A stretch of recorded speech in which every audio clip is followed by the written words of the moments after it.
हमारे साथ जेडीयू के नेता दसई चौधरी जी हैं। क्या हुआ अंदर बैठक में, ये बस बता दीजिए। उसमें विजेंद्र प्रसाद यादव बिहार सरकार में जो वरिष्ठ मंत्री हैं, उन्होंने प्रस्ताव में रखते हुए कहा कि अब नीतीश कुमार जी को अध्यक्ष का पद संभालना चाहिए और यही कार्यकर्ताओं की इच्छा है।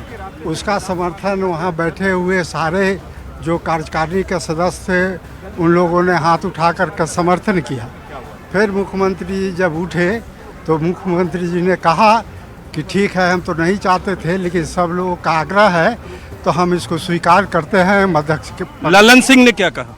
ललन सिंह ने कहा कि हमको चूँकि चुनाव लड़ना है और हम काफ़ी दिनों तक रह चुके हैं अध्यक्ष के पद पर, और चूँकि चुनाव करना है और भी चुनाव व्यवस्था देखना है, इसलिए हम अपने पद से इस्तीफा करते हैं और नीतीश कुमार जी को समर्थन करते हैं। एक आपसे अंतिम बार, क्योंकि न्यूज 18 इंडिया के दर्शक आपको देख रहे हैं, प्रस्ताव आया विजेंद्र यादव की तरफ से, नीतीश जी ने स्वीकार किया, उसके बाद फिर ललन सिंह ने कहा कि हम स्वीकार करते हैं। पहले ही ललन सिंह ने कह दिया था।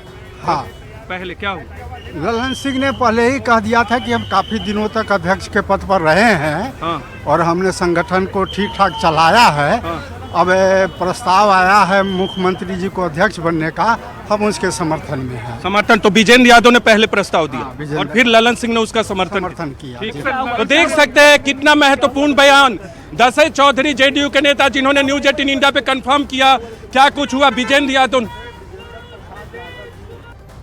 तो नीतीश कुमार जी कभी आरसीपी जी को अध्यक्ष बनाए, कभी ललन जी को अध्यक्ष बनाए, कभी और किसी को अध्यक्ष बनाए, ये उनका दायित्व है।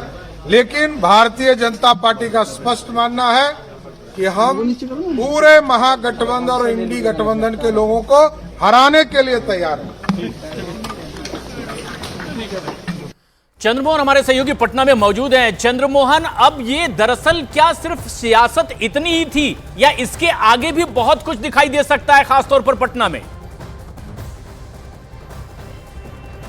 बिल्कुल, देखिए अभी इसके आगे बहुत कुछ बाकी है। नीतीश कुमार अगर अपने हाथ में कमान ले रहे हैं किसी और राष्ट्रीय अध्यक्ष से, तो जाहिर सी बात है उनके मन में कुछ और भी चल रहा होगा और हो सकता है कि आने वाले दिनों में कुछ और नीतीश कुमार नया करने वाले हों, जिसे इनकार नहीं किया जा सकता। हालांकि नीतीश कुमार जो कुछ भी करते हैं वो किसी को पता नहीं चलता है और किसी को पहले एहसास तक नहीं होता है। और अब नीतीश कुमार जब कमान अपने हाथों में ले लिए हैं तो जाहिर सी बात है नीतीश कुमार की अगली रणनीति क्या है, ये जरूर उनके मन में कुछ चल रहा होगा। और कहा यह जा रहा है कि आज से कुछ दिन पहले पार्टी को तोड़ने की बात सामने आई थी, जिसके बाद उन्होंने मन बना लिया था कि वो राष्ट्रीय अध्यक्ष अब खुद बनेंगे, जैसा कि पार्टी के नेताओं से जानकारी मिली थी, सूत्रों से ये जानकारी मिली थी।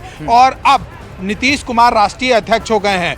सबसे बड़ी बात यह है कि जब महागठबंधन की बात उठती है, जिसमें नीतीश कुमार को यह कहकर उस महागठबंधन में लाया गया था कि वो प्रधानमंत्री के चेहरा बनाए जा सकते हैं उम्मीदवार के तौर पर, और साथ ही उनको कन्वेनर भी बनाया जा सकता है। लेकिन जब इंडिया गठबंधन की कई बार बैठकें हुई, लेकिन उसमें बातें साफ नहीं हो पाई, और जब अंतिम बैठक दिल्ली में हुई, उस समय ममता बनर्जी ने मल्लिकार्जुन खड़गे का नाम सुझा दिया, जिसके बाद नीतीश कुमार के मन में कहीं ना कहीं नाराजगी भी चल रही थी। साफ तौर पर नीतीश कुमार के बातों को समझा जा सकता है कि अगर वो राष्ट्रीय अध्यक्ष आज के वक्त में बने हैं तो कहीं ना कहीं उनके मन में जरूर कुछ चल रहा होगा, जिसका खुलासा आने वाले दिनों में जरूर होगा।